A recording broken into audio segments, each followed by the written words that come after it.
Hello, everyone. Today on CORE, we're joined by Carrie Moore, head coach of Harvard women's basketball. I was lucky enough to be coached by her during my senior year at Harvard right before I graduated. Before becoming one of the fastest rising coaches in college basketball, Carrie was a record-breaking Division I athlete who once led the nation in scoring at Western Michigan. Since taking over the Harvard program, she's helped lead the Crimson to historic milestones, including the program's first Ivy League tournament championship and first NCAA tournament appearance in nearly 2 decades.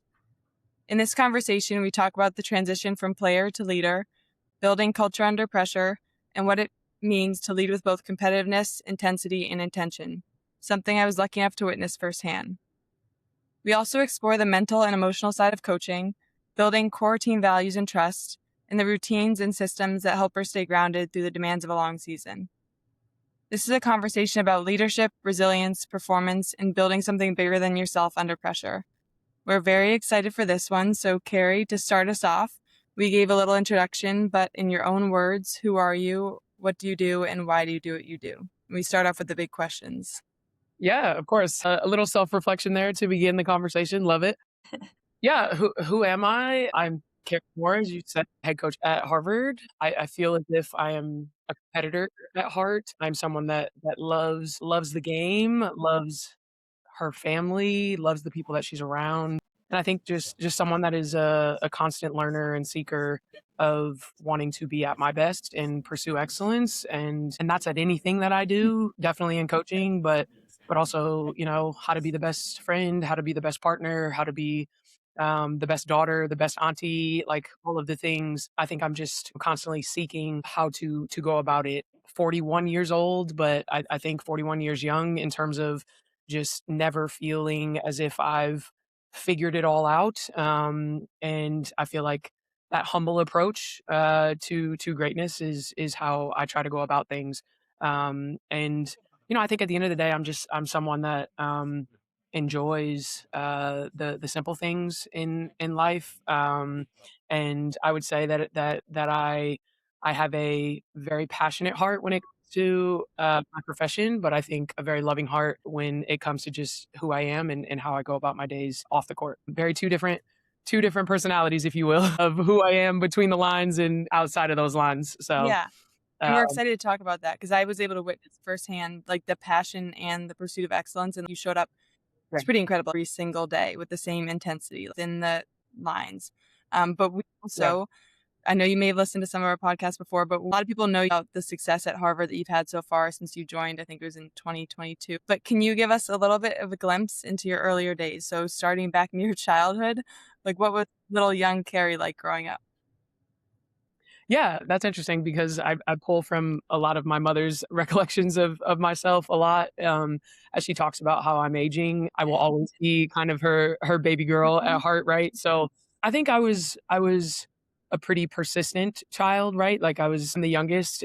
I have an older brother, 3 years older than me. I just wanted to be around him and do anything that he was doing and do it better. I wanted to be kind of one of the guys, right? Like in terms of he had this core group of friends that he kind of went through his elementary school years, high school years. And I just very much admired him and how he went about things and just the closeness of that group. And yeah, I was Lefty's little sister. My brother was a left-handed basketball player.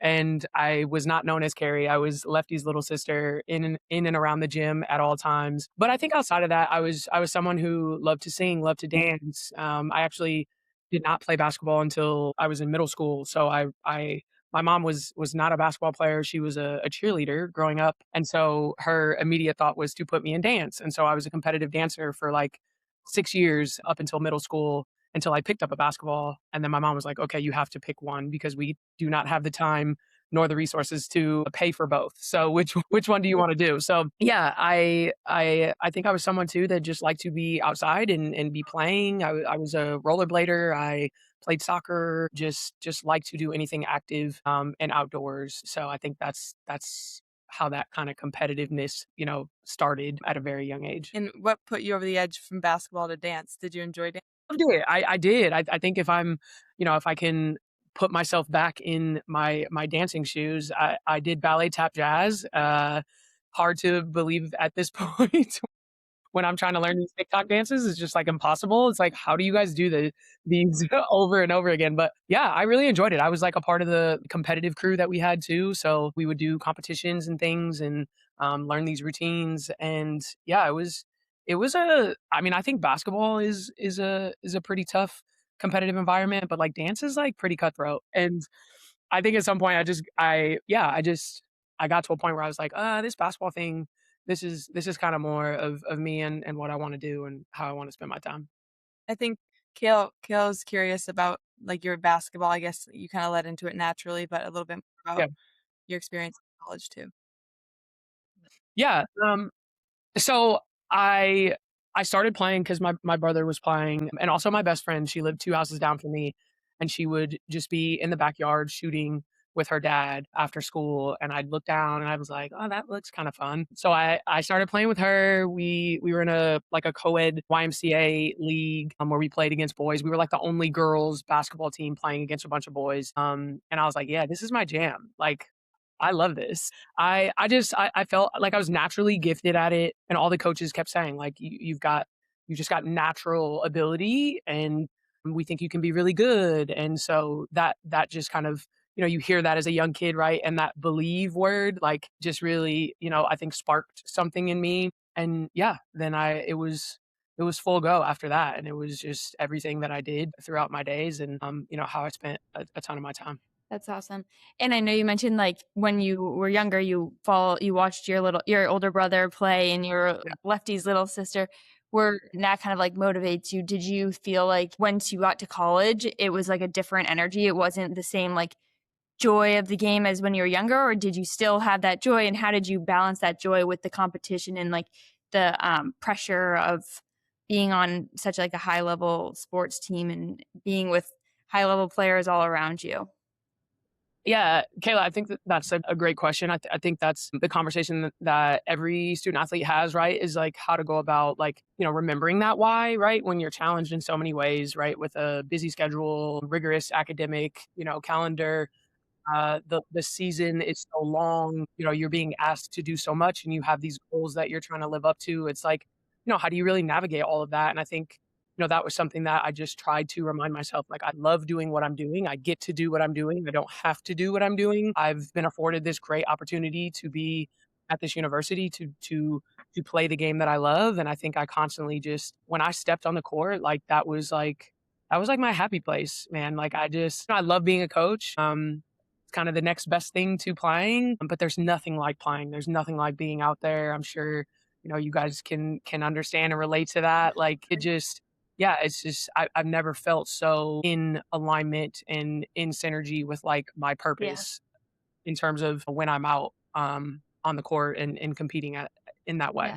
That's awesome. I think there's a lot of people who are kinda looking for their purpose and looking for where they feel aligned, and it's so cool to see people actually, like, live it, and then not only live it, but then share your experience with so many others and help them follow their path. But you mentioned quickly, like, the believe it in it, and I know I heard it in you talk about in another podcast, like, the believe it Yeah. mantra.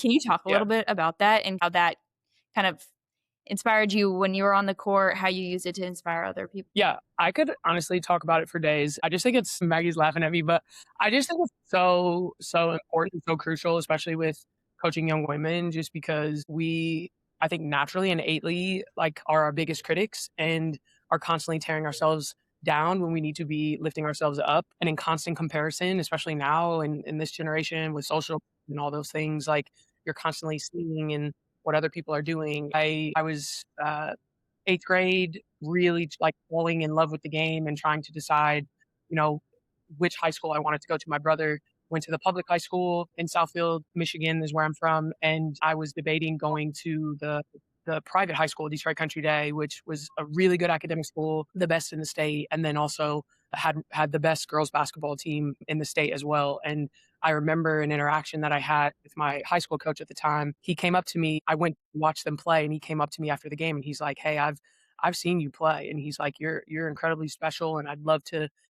coach you here, and I believe so much in you and like what we can accomplish." And he just like spoke life into me in that moment, and I was like, "Oh, I want to play for him."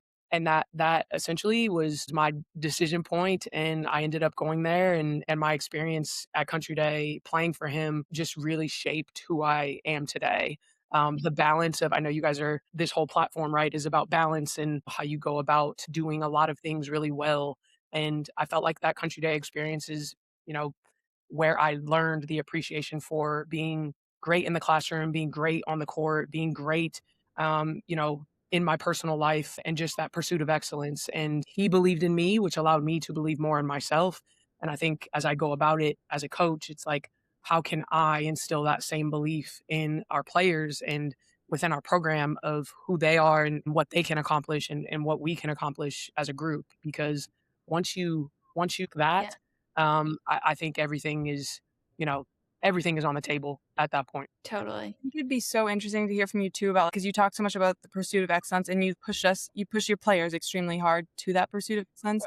But then how do you, like, you're also coaching Harvard Ivy League school athletes. So Yeah. how do you bring the balance up? Like, how do you balance at a high level?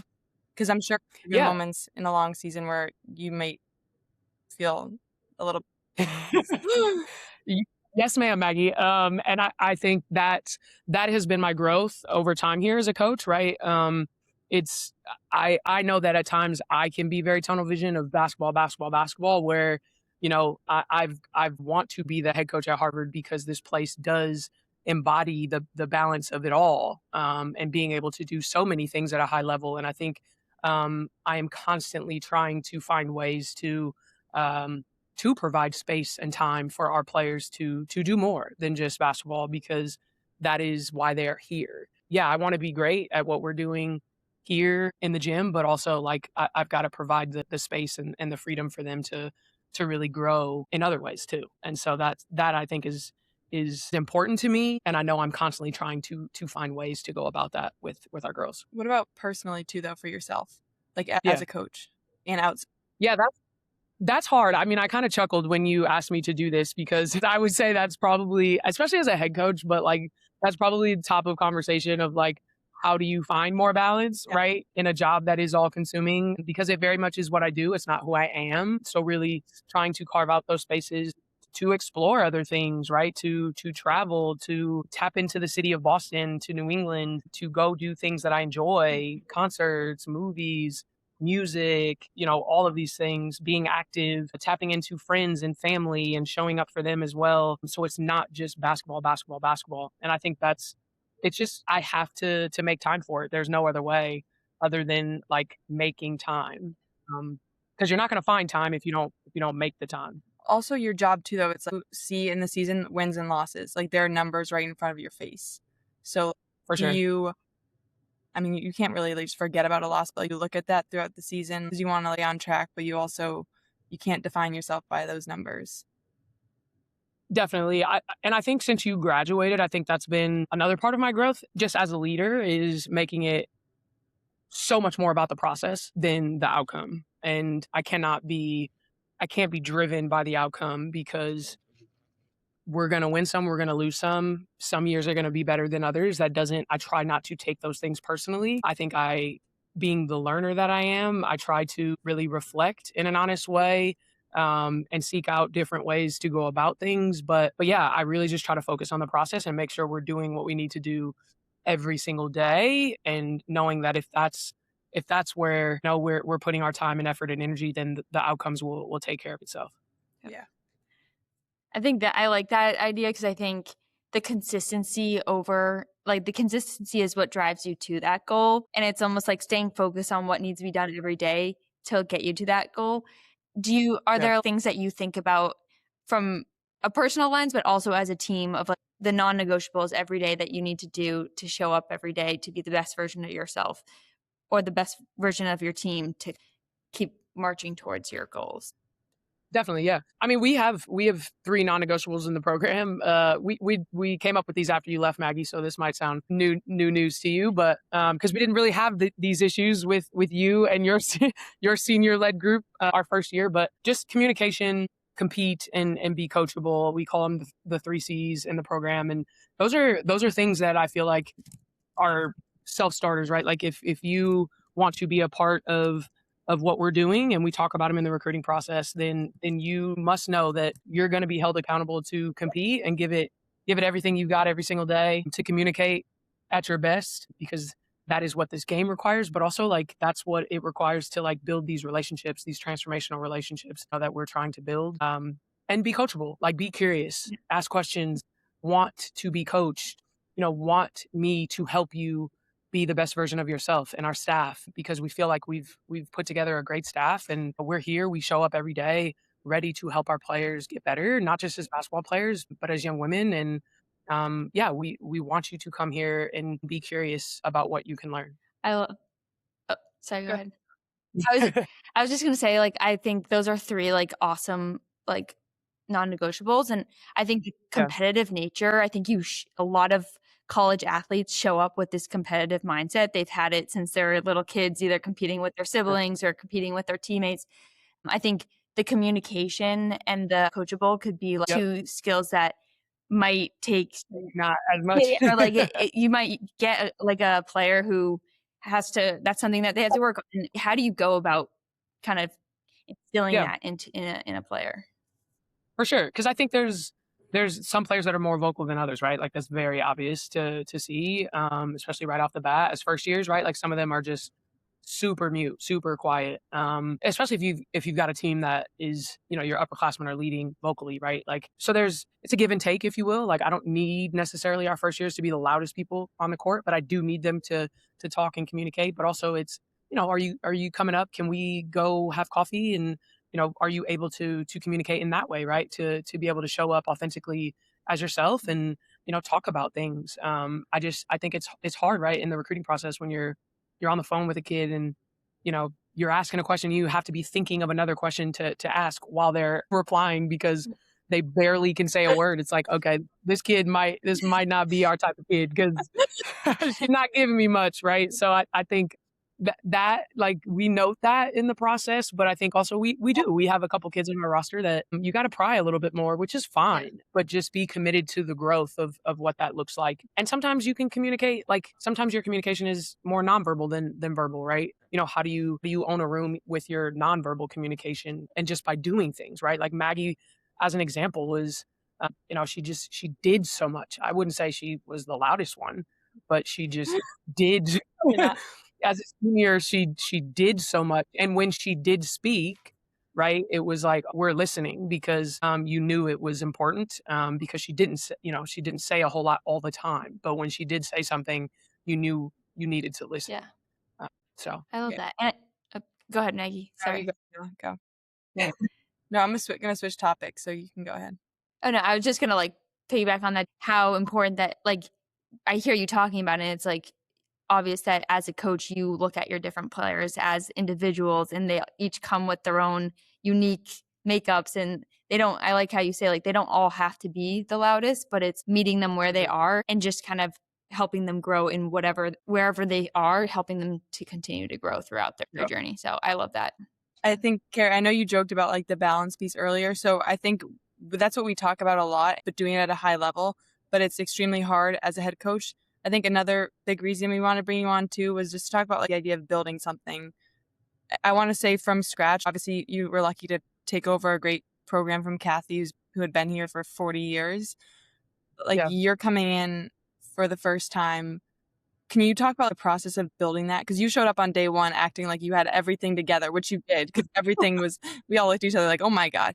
But like, what are all the behind the scenes that led up to that moment? Who did you talk to? What did you do? How did you learn it and prepare? And how did you feel ready when you started? Definitely not. No, but I couldn't show you guys that. I mean, that's confidence is an action, right? I might not have felt overly confident. I think I was excited. I was eager.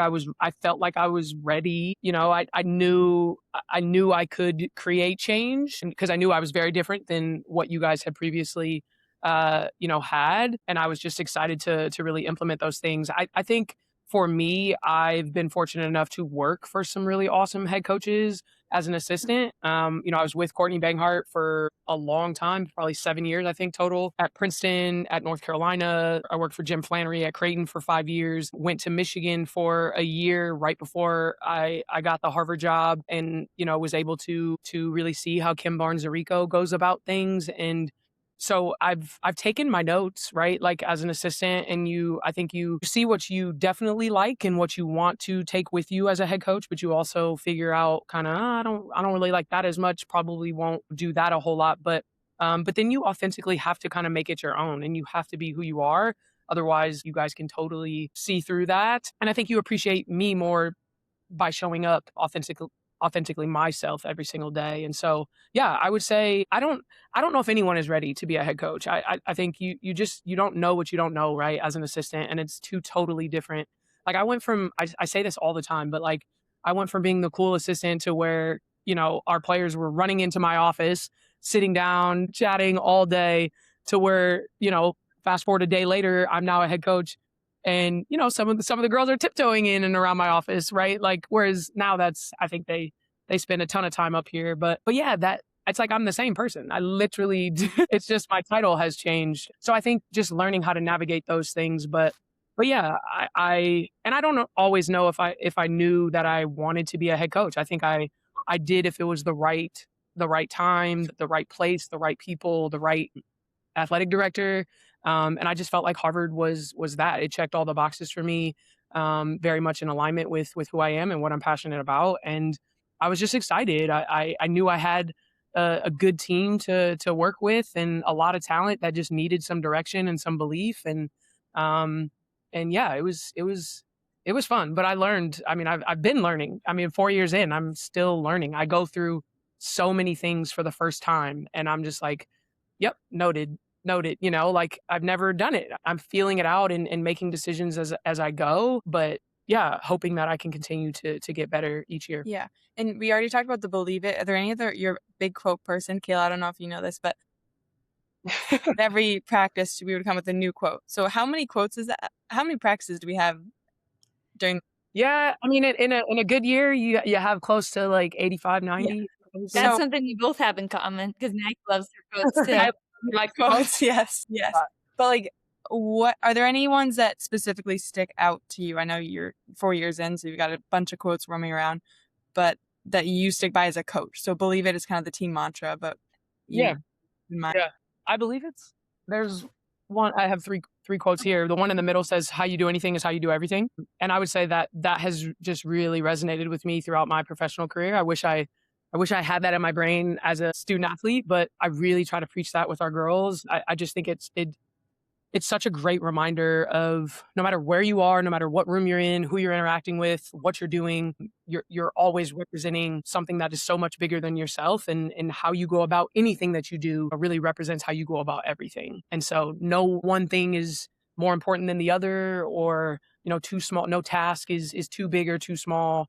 And let's be grateful and approach things with a humble attitude, and give it everything that we have. So I completely agree with that quote. I don't know that one like line by line, but I feel like that's how I think too. But can't that sometimes get exhausting? Like, I'd love to hear your thoughts on that. So it's like, all right, I'm joking, but like something said, and I'm like, I really don't want to brush my teeth, but I'm like, I have to. like even the smallest things, you have to do everything. Yeah, like making your bed in the morning. Yeah. For a very disciplined person, though, that could be totally tiring. And I wouldn't say I'm perfect at it at all. No one is really at anything. I think just that, having that at the forefront, right? Like just understanding the why behind things. So when you do have someone like myself that is, holding you accountable, or, putting a mirror up to yourself more often than maybe you would like, I think that's a great message to receive in coaching and when you're receiving coaching. So it's going to be exhausting. It's going to be hard, but I think all meaningful things are that way, right? Yeah. So what brushing your teeth is meaningful, right? You got to do it every promise. But there are times when I don't want to. Yeah. But when do you give yourself slack, would you say? Like, can you give some examples? I know you sometimes go on vacations, but like what do you do to relax? Yeah, for sure. I think, hanging with my partner.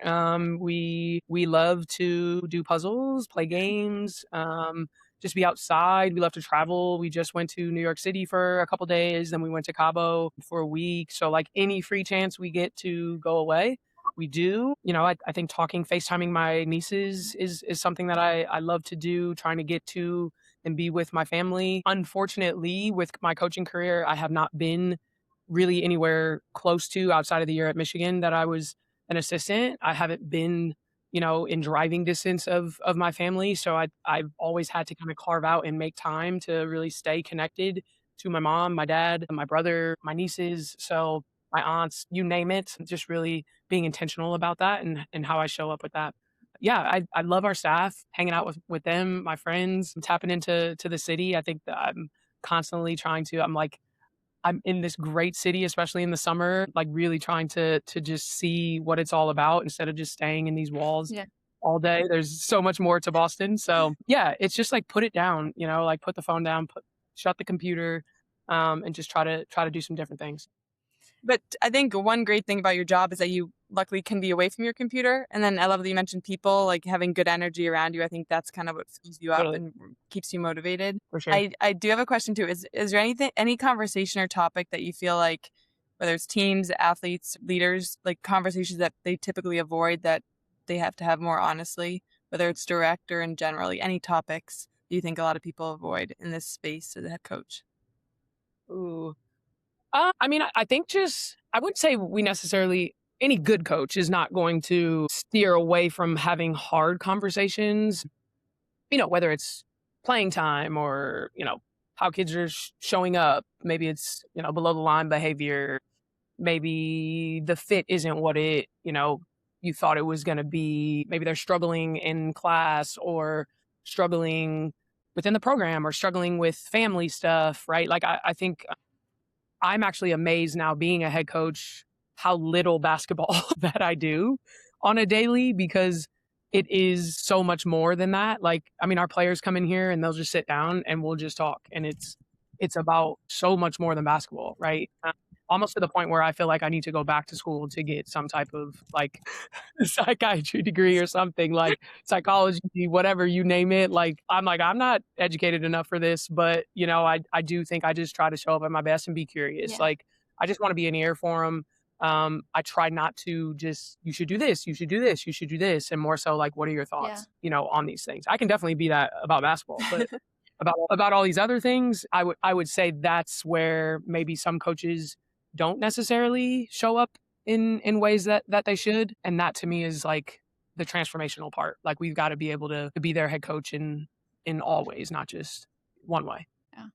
I love that. And I think it ties into a question I had was sort of, as a leader, you have to like connect with your team. You have to meet them where they are and kind of have like, you have to be vulnerable and you have to have empathy for kind of what they're experiencing. Is there a time when you've kind of been vulnerable yourself or kind of related to a teammate, to a player in a way that they like may not have even known any, that you could relate to them in that way, that kind of helped kind of guide them to the next step, or feel like they had a better relationship or open relationship with you? Yeah. Outside of maybe specific examples, I think just like energetically being able to spend time with them outside of hoops. Like, what's up in your life? Like, what are you going through? What's important to you right now? Like, how can I help you show up at your best in other ways? I think when they feel really seen and heard and appreciated in all ways, then I can get the most out of them from a basketball standpoint. But yeah, I would say, just referencing, things that I've been through as a player, things that I've discovered about myself. I think we try to, as a staff, right, to show up very much as like, come as you are, right? Like, don't be, scared or shy about anything, that makes you like uniquely yourself. And I think we've got an open door policy, like come come in and be yourselves. And I hope, Maggie, I don't know, you experienced it for a year, but I hope that that makes them feel like they're in a safe environment. I completely agree. Like off the court, after practice, like everyone could be themselves. Like it's Yeah, like focused inside, but then outside, everyone had their own personalities and could bring that to the table. And I think like, that's for such sure. a good question too about that goes back to building the program. Like you have to build that foundation of trust in who you are. And I don't know if we've ever talked about this too, but and so correct me if I'm wrong, but did you tear your ACL right in Yep. college? Or In high school, junior year. Yeah. so, and I know we've had some players that's happened to. Yep. But can you speak to that experience? I know it might have been a while ago, but how it shaped you? Because I think even injuries at such a young Yep. age can completely shape you, and maybe that even fueled like your drive to keep going. Totally. Yeah, no, I completely agree. It very much is, I think shaped who I am and how I go about things, because I think when you go through something like that, like up until that point, right? Like I was doing really well. I was thriving at my best in terms of, how I was playing and how I was being perceived. And then you go through an injury like that and it just completely knocks you, it like knocks the wind out of you. And probably the hardest thing up until that point in my life that I had gone through, and you're experiencing that as a 16-year-old and trying to navigate that. My parents helping me navigate it, but not really knowing. I think the best decision they ever made uh, for me in my teenage years is like taking time to seek out the right surgeon to do the surgery. He was actually a guy that worked with Detroit Pistons, Red Wings, like all the pro sports. Because I had my surgery, took my time, came back, and was able to play college basketball for 4 years without missing a game, and played my best basketball. And so I think the injury in and of itself, it humbles you. One, two, it allows you to see the game in a different way, right? You're no longer a participant, you're on the sidelines observing, right? Very similar to coaching. And you watch and you see and you learn. And so then when you get back out there, you approach the game in different ways because of what you've been able to witness for however long, 6, 7 months, that you've been on the sidelines. So I think it also just allows you to approach it in a much different way of sense of gratitude, right? Like I'm grateful that I get to be out here. Like this can be taken from me in a second. Mm. I don't just get to do this. It's something that it is definitely a blessing. And I think, yeah, it's kind of created that chip on my shoulder too, if you will, because I thought I was going to go big time in college, and the injury happened right during that time of, that crucial time of recruiting. And so, I ended up going to Western Michigan, loved the place, loved my time there. But you have that kind of mid-major, chip on your shoulder where it's like, I'm out to prove something. And I think that was why, I had the career that I had. And I think that chip has kind of stuck with me, throughout my coaching career too. Yeah, I love that because I think not everyone has the injury, but I feel like everybody at some point in their life has an experience like that humbling experience that drives you. But then also, I feel like it also makes you realize that like life is long. You take it day by day, but also life is long. So you're in high school, like crushing it. You're like, I'm going to go to this top college, and that might have been at the top of your mind, like the most important thing in your life at the moment, but it's not. Like life goes on, and then like now look at you. Like you always have the chance to rebuild. So I think it's a very valuable to Totally. hear from you. I think because you are still on the upward Yeah. trend. Like you've done such great things, but you have so much ahead of you too. Yeah. No, thank you. It's a great reminder. And I do think I totally agree. I think when you're in the moment though, like it's so heartbreaking. It's so crushing. Your world is like coming to an end. And, you just, especially that being that young, it's like it's like you hate to experience it on your own. But yeah, when you take a second to, zoom out, you understand that there's hopefully, God willing, so much more ahead of you. And this is just going to make you even better. Yeah, I completely agree. I think also going along with that, like kind of the long game, how do you navigate the like emotional highs and lows of coaching? Like there's obviously like each game feels so much pressure, and there's like pressure to win, but then there's a whole season and you want to perform at like you want to make it to the final game. Like how do you deal with the personal emotions and also dealing with the emotions of your players while you guys are kind of going through the full season?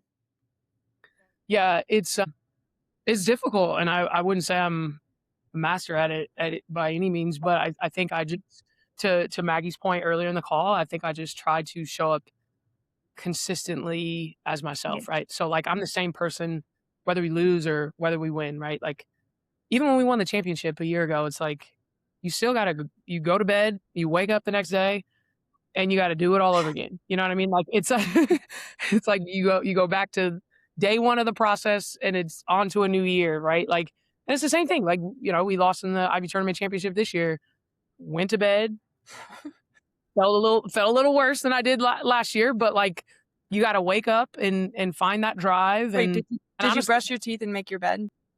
Sure did. I sure did that. Might have been a little later in the day, but I definitely had a wee bit emotional hangover. But yeah, but you still, and honestly, I think I was just about to say, I think it's easier to kind of find that drive, right, to go back to the process after you lose than when you win, which is something I don't think people talk enough about. It's how do you continue to stay motivated and have that same will to win when you've won. Yeah. And that's when you've gotten really good, when you can sustain winning, and win at a high level. So yeah, it's something I'm still figuring out, but I would say you just gotta, it's one day at a time, one foot in front of the other, and just show up at my best. And because they're gonna, as steady as I can be, then our team will be steady, right? If I'm all over the place emotionally, then our team is going to be all over the place emotionally. So yeah, I got to lead by example. Also keeping in mind that the emotions that you feel during sports, because I'm out of it right now, but your profession, you're still in it. There's nothing better than that.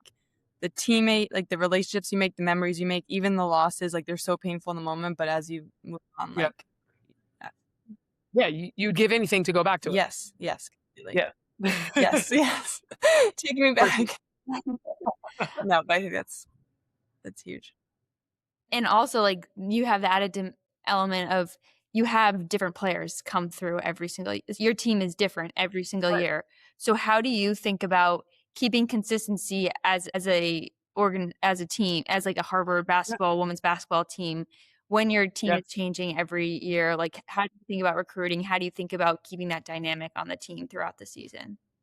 Yeah, and I'm learning that, you guys. Like, again, I'm only 4 years, in with this, and I think I discovered that, right? Like, after our first year, we had a really good year that first year, right? And we were on the cusp of winning the Ivy tournament in year 1 of my time here, and then we went to the WNIT and we won a lot of games in the NIT, and so that was the most the program had won in a long time, and I think for me, it's like, how do I keep that drive and that energy, but also, coming back the next year and that team being a very different team, right? Like, no more Maggie, no more Kinsey, no more Annie, right? Like, no more Gabby D. The leadership was different. The energy was different. The buy-in is different. You've got to go back. And that's what I'm saying. I think I appreciate the process so much more now, because it's an every year thing, and you've got to reel them in. You've got to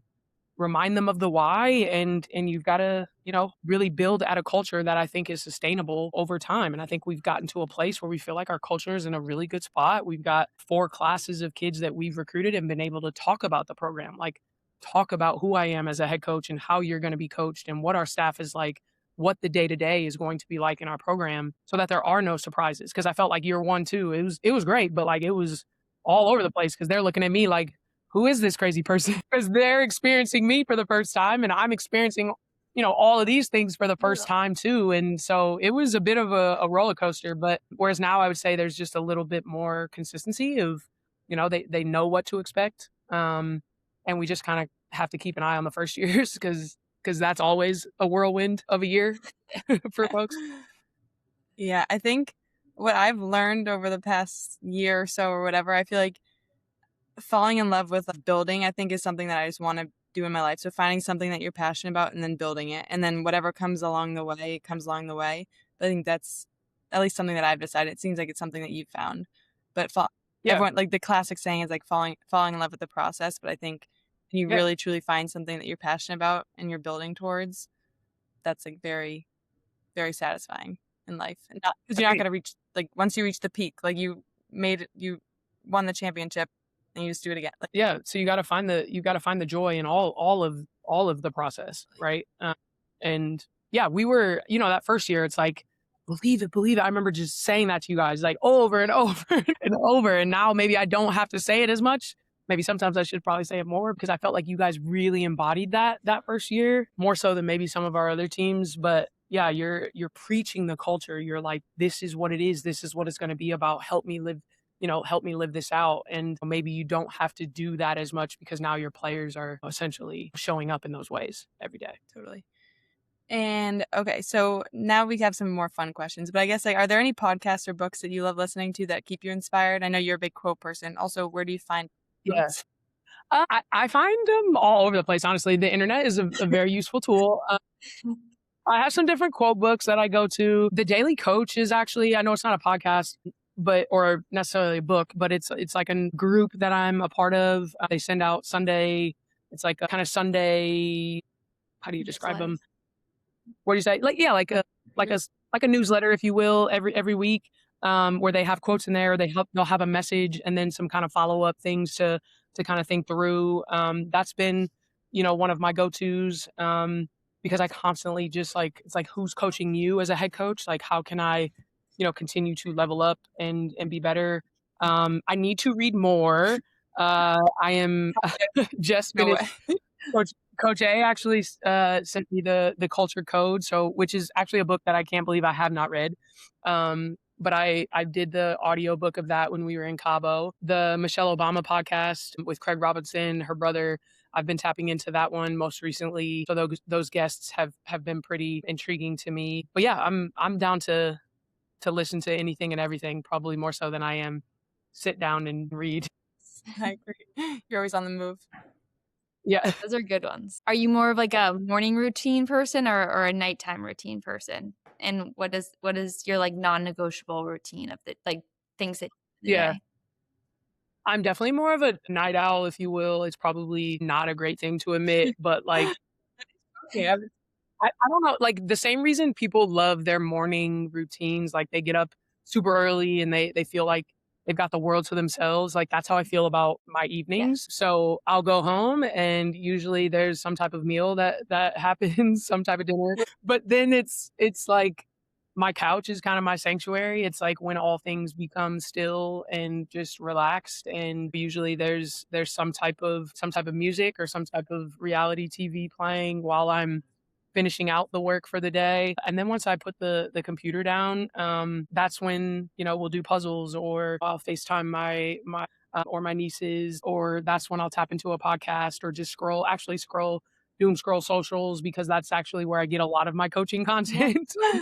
Because all my timeline is like coaching, and different things that I either show to the team or that I take note of as a leader, and I find quotes and things as well. But yeah, I'd say nighttime is kind of my time. Mornings is like I sleep as long as I can, get up, shower, do what I need to do, and then get out the house. There you go.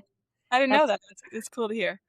I love that. One of my friends is like the night owl. I'm more of the morning person. We were talking about how it's like one is not better than the other. It's just like, I think that like bodies are wired, like different people's bodies are wired for like nighttime or morning. Yeah. Like my sister was the nighttime person, and I'm like, I genuinely can't get anything productive done at night. Whereas like other people, it's like that is when they get everything productive done. What is one thing that you do mentally to keep you feeling centered?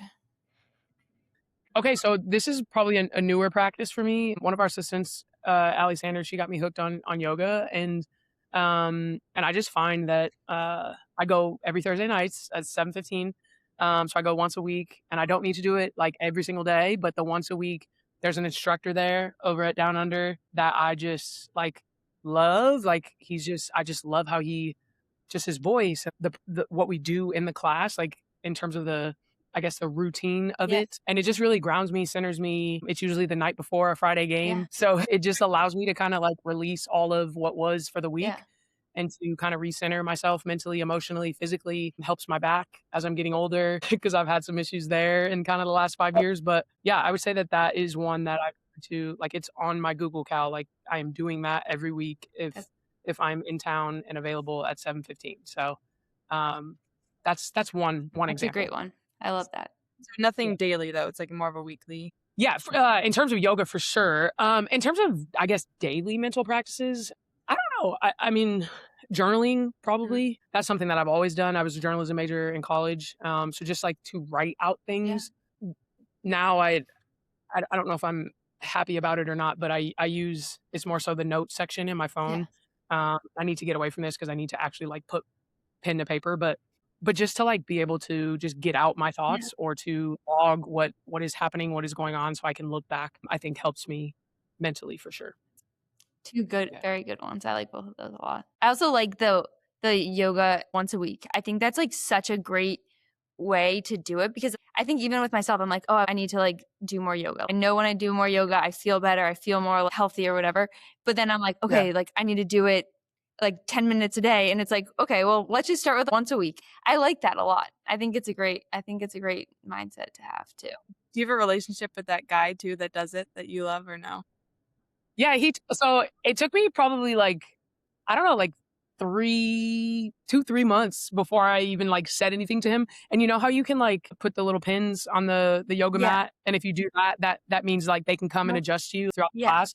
It took me like 2 months to even like put the pin on my mat to like get him, because I just felt like I didn't know what I was doing. I was like, why would I want him to adjust me? I have no idea what I'm doing. I don't even know what he says. I'm like looking around to all the cues. And so once I started doing that, I started to feel more comfortable, and I was like, okay, I'm getting better at this. Like I'm seeing the progress. And then finally I like, you know, everybody else has their like sports bra and you know, leggings on or whatever. And I go in there with like a Harvard women's basketball t-shirt on every day. And so one day as I was walking out, I was like, because I always look at him and I'm like, thank you. Like that was awesome. And so one day he's like, hey, do you work with the Harvard women's basketball team? And I'm like, yeah, I'm actually the coach. That's awesome. That's fun. That's fun when you like start to build that relationship. Yeah. Now it's cool. Now I'm like, hey, Alex, what's going on? Courtside seats yet? Well, he's next year. I'm getting him to a game. That's awesome. Do a little team yoga with him. Yes. That is gonna happen for sure, because they need to do more of it. It's a good one. I think we have 2 questions for you. Okay, no problem. Very short. One is just, we talked a lot about kind of success in different ways, but in like 1 to 2 sentences, how would you define success? Ooh. I think success is how you go about your everyday. And I guess to describe that, success is going about things every day at your best, no matter what that best is, you know, per person, but just knowing that you're giving it all you've got to give would be my definition. I love that. And then our final question for you is, who do you nominate next to join us on CORE and share their story? Oh, that's great. You know, I was thinking about, I don't know if Tommy would do something like this. The men's coach. We could see. But I'm just so curious in terms of what his balance looks like and how he goes about things. Otherwise, if you have no luck there, I'd nominate Laura Plumey, who is the women's hockey coach here at Harvard. I mean, played hockey at Harvard as well. Oh, cool. That's awesome. All right. That's 2 good ones. To get Tommy on. We'll see. You got it. If anybody can do it, you can. Across the hall so you can put in a good word. Yeah. I'll put in a good word for you. Perfect. There you go.